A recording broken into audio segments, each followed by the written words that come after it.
നമുക്കൊരു പൊറോട്ട ഉണ്ടാക്കിയാലോ.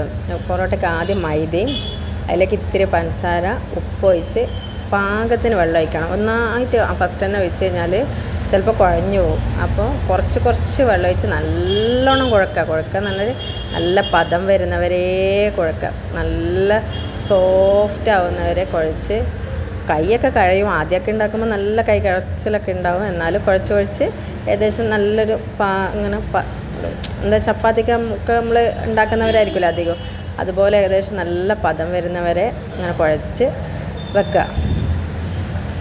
എത്ര കുഴക്കുന്നതനുസരിച്ച് അതിന് സോഫ്റ്റ് കൂടും കേട്ടോ. നമ്മൾ അവരിന്നിങ്ങനെ തമാശക്ക് കുറച്ച് ഒന്ന് കുഴച്ച് വെച്ചാൽ അതിനനുസരിച്ച് സോഫ്റ്റ് ഉണ്ടാവണമെന്നില്ല.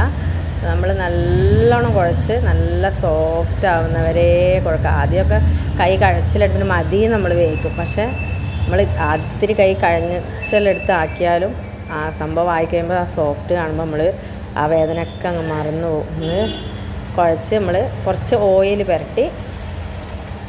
പുരട്ടി അവിടെ വെക്കുക കേട്ടോ.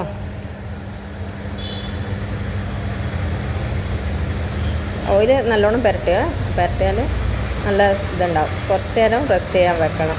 ആദ്യം ആ വെക്കുന്ന സ്ഥലത്ത് ഇത്തിരി ഓയിൽ വെക്കുക, എന്നിട്ട് നല്ല ഓയിൽ പുരട്ടി അവിടെ വെക്കുക.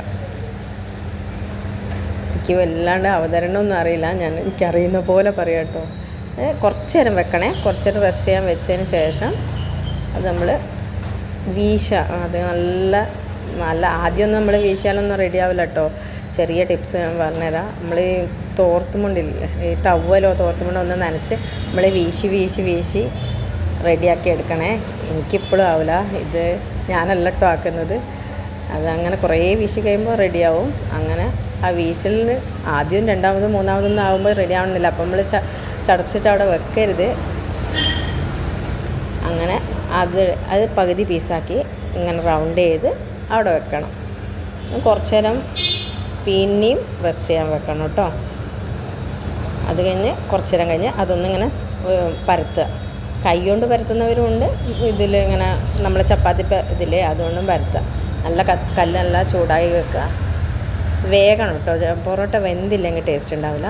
എന്നിട്ട് ഒത്തിരി ആകുമ്പോൾ നല്ല ഓയിൽ ഒഴിച്ച് കൊടുക്കുക. മറിച്ചും തിരിച്ചും ഇങ്ങനെ ഇട്ട് കൊടുക്കണം കേട്ടോ. വേവണേ.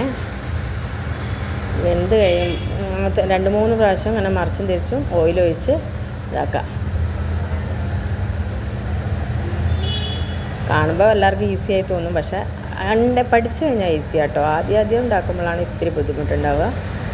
നല്ല ഏകദേശം നല്ല വെന്ത് വരണം. അല്ലാതെ ആക്കിയാൽ ടേസ്റ്റ് ഉണ്ടാവില്ല. പച്ച ചുവക്കും, മൈദ പച്ച ചുവക്കും.